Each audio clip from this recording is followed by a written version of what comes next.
Y a las 8:14 de la mañana, con 18 grados, una décima la temperatura, estamos en comunicación con Nicolás Trota, ex ministro de Educación, pero por sobre todas las cosas, un tipo que lo trató mucho y lo conoció mucho a Pepe Mujica. De hecho, tiene un libro que se llama Mujica por Pepe. Así que vamos a hablar con él para recordar un poco la figura de Pepe Mujica. ¿Qué tal, Nicolás Trota? ¿Cómo te va? Fernando Amato de Mian Verduga te saludan. ¿Qué tal? ¿Cómo están? Muy buenos días. Buenos días, ¿cómo estás? ¿Cómo era Pepe Mujica? ¿Qué podés decirnos de Pepe Mujica? Y Pepe, un imprescindible, ¿no? Una persona que por este transitar de la vida dejó una marca imborrable, creo yo, en nuestra América Latina, en la izquierda latinoamericana, en el Cono Sur y particularmente en Uruguay, ¿no? Un tipo simple, que vivió con enorme pasión, que transitó momentos muy difíciles, momentos de mucho compromiso, que se traducieron en en los procesos que vivió la América Latina en los 60 y los 70, de la lucha armada, Sí. en vivir la cárcel, la tortura, en condiciones infrahumanas como vivió él, ¿no? Que lo tenían recorriendo en las peores condiciones distintos lugares, regimientos de Uruguay, y casi lo llevan al borde de la locura porque lo tenían aislado, sin la posibilidad de leer, sin la posibilidad de escribir. Sí. Y salió de la cárcel cuando Uruguay, allá en el 85, recupera la democracia y continuó construyendo la herramienta política en términos de la democracia en esa nueva etapa, que era el Frente Amplio. Trabajó para que la izquierda gobierne su país, y así fue con Tabaré primero y después con él, transformándose, como a veces hablábamos, en el primer presidente rural, campesino, Sí. de su país, y ha dejado una marca imborrable en términos de su compromiso, de sus reflexiones, de su mensaje, con un impacto enorme en cada lugar que iba, ¿no? Y uno no piensa solo en América Latina, sino cuando iba a Turquía, cuando iba a Japón, cuando iba a China. Su mensaje de coherencia, de simpleza, su historia de vida de película, ¿no? Un tipo que escapó de la cárcel 3 veces, para mencionar un ejemplo, Sí. a lo largo de lo que fue la dictadura uruguaya. Sí. Y bueno, y Germán Orsi es del partido de él, o sea, también dejó hasta el presidente actual de Uruguay. Bueno, eso, él siempre decía que más importante que el cacique son los indios, la fila de indios que viene atrás. Claro. ¿No? Y creo que ahí él tuvo algo muy importante, y creo que eso quizás es la tranquilidad del partir que él tuvo, que no solo permitió que vuelva el Frente Amplio al gobierno después de los 5 años del gobierno neoliberal de la calle Pou, sino que permitió que uno de los suyos, ¿no? De su espacio más íntimo, que es el movimiento de participación popular, que es la expresión política más dominante del Frente Amplio, hoy puede estar conduciendo su país, y ese es Yamandú, ¿no? Un exalcalde de una ciudad importante, la segunda ciudad de Uruguay, de Canelones, del segundo departamento, que era un discípulo de él. Entonces creo, y él trabajó incansablemente, ya enfermo, en esa campaña que se ganó más ajustado de lo que se esperaba, para que el Yanma sea presidente, y así lo logró. Y así partió junto a su compañera, Lucía Topolansky, que también es otra referencia de la izquierda latinoamericana, y otra referencia del compromiso y de la coherencia de vida que ese matrimonio tenía, y que hoy me imagino la profunda tristeza de Lucía y de todo lo que lo queremos al Pepe. Sí, a veces es como difícil conjugar en una misma persona al Pepe Mujica guerrillero que se escapó 3 veces de la cárcel, a este último que ya era como un filósofo, que tenía hasta como una onda medio hippie, ¿no? Como si fueran 2 personas distintas. No sé si vos lo ves así o... Sí, la verdad que, mirá, yo en el libro que escribimos, que tuve el privilegio de estar 4 días con él, en su chacra, empezamos a la mañana y terminamos a la noche, cocinábamos, comíamos juntos, él dormía la siesta, yo lo esperaba con el Turco, que es un colaborador histórico de él, afuera, mientras él dormía, charlando, y después volvíamos, grabamos más de 22, 23 horas, y uno de los temas que uno observaba en él, y que yo le preguntaba, ¿no? Cómo él salió después de lo que vivió, sin ese hambre quizás para la justicia o la revancha, porque Uruguay, entre otros aspectos, no tuvo el proceso que tuvo la Argentina en términos de juzgar a los responsables de la dictadura militar, ¿no? Y yo le preguntaba, porque él, entre otras cosas, compartió la cárcel, más allá que estaban en celdas separadas, ¿no? Con Huidobro, Sí. ¿no? Que después fue su ministro de defensa en la gestión de Pepe, y que en la organización tenía un cargo superior que el propio Pepe, era uno de los referentes de Pepe, y él con el ruso compartían, ¿no? ese proceso que los iban cambiando de cuarteles para tenerlos presos durante la dictadura, Sí. ¿no? Y él me decía, mira, mi victoria es que yo estoy sentado en una mesa en la cabecera, al lado mío está mi ministro de Defensa que estuvo preso, ¿no? Y hoy nosotros conducimos las Fuerzas Armadas, ¿no? Y él me planteaba ahí, ¿no? Cómo él tuvo esa capacidad de procesar de una manera distinta, porque yo, no, más allá que soy extranjero, le planteaba mi mirada contraria a ese camino. Bueno, ellos eligieron otro camino, que podemos compartir o no. Sí. Pero eso marca o sintetiza a alguien que vivió en carne propia la tortura, no esas condiciones infrahumanas, cómo pretende resolver y cómo le permitió un marco de reflexión diferente a quizás lo que tendría otra persona.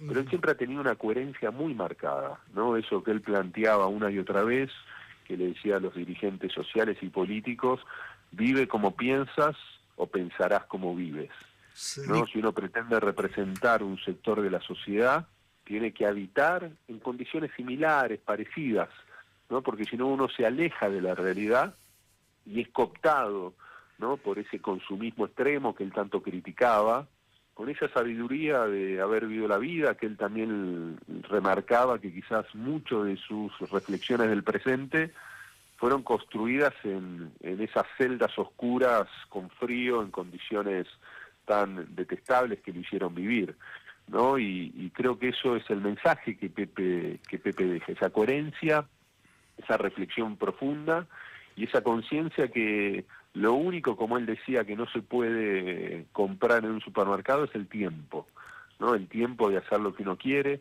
el tiempo de compartir con la familia, el tiempo que uno le dedica a lo que le gusta, a sus luchas, a sus compromisos, ¿no? Y no caer en ese círculo vicioso muchas veces de trabajar y trabajar para a veces consumir aquellos que tienen la posibilidad, cosas que realmente no se necesitan, ¿no? En este mundo tan consumista y donde lamentablemente vemos que por momentos se imponen discursos de odio, de crueldad, ¿no? Y de individualismo absolutamente extremo. Nicolás, ¿cómo te va? Damián Verdugo, ¿cómo estás?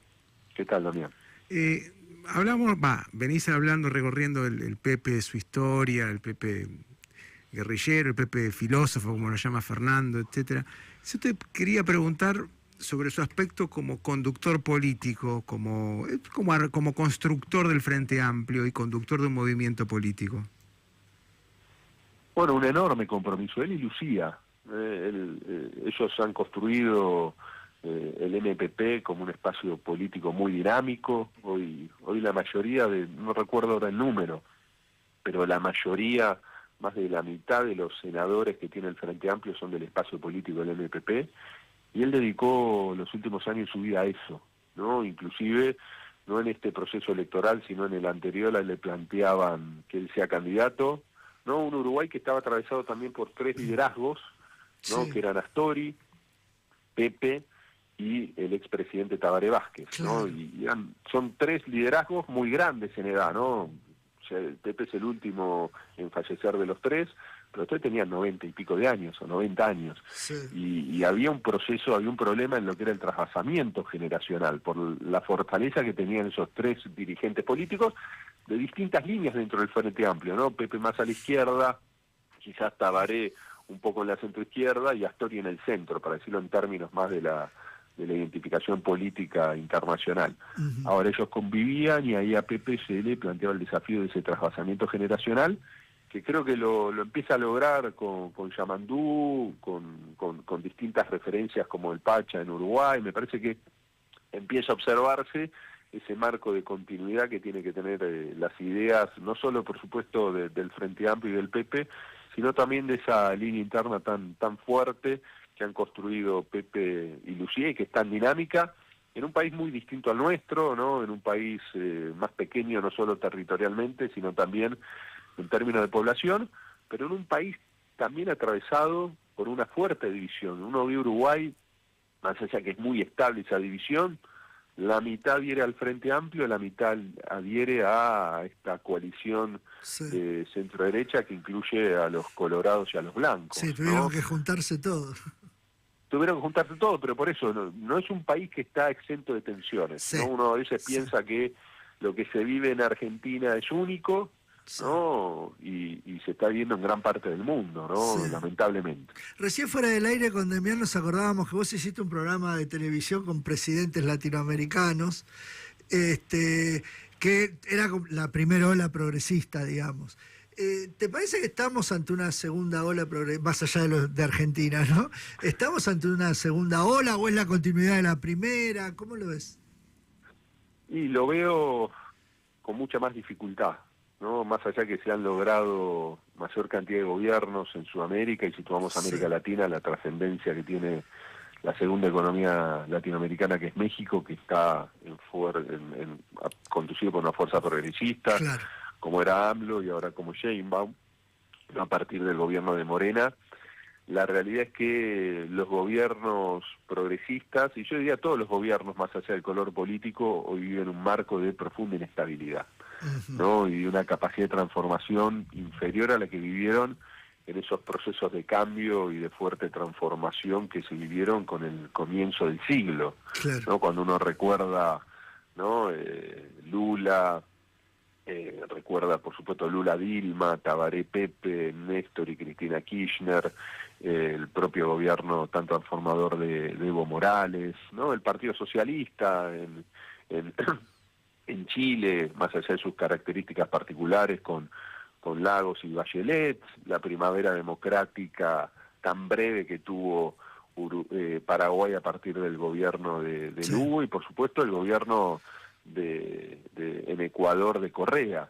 Creo que ahí se vivieron enormes transformaciones. En esta segunda ola quizás se suma un Chile con una fuerza identitariamente más de izquierda, como es el Frente Amplio, con Boric, o el gobierno de Petro en Colombia, pero uno observa, ¿no? Uno observa que la capacidad, la correlación de fuerza, la disputa, la inestabilidad social y económica es mucho más marcada, lo que en términos de resultados restringe la capacidad de transformación, que eso merece una enorme reflexión, ¿no? De esto que muchas veces se dice que ganar el gobierno no es ganar el poder, ¿no? Y creo que inclusive uno lo ve en Brasil, en un liderazgo único, quizás también para nuestro continente en el siglo XXI, que es Lula da Silva, que en este gobierno, un Lula que ya tiene 80 años, no tiene quizás la fortaleza política que tuvo sus primeros años de transformación, ¿no? Ese gobierno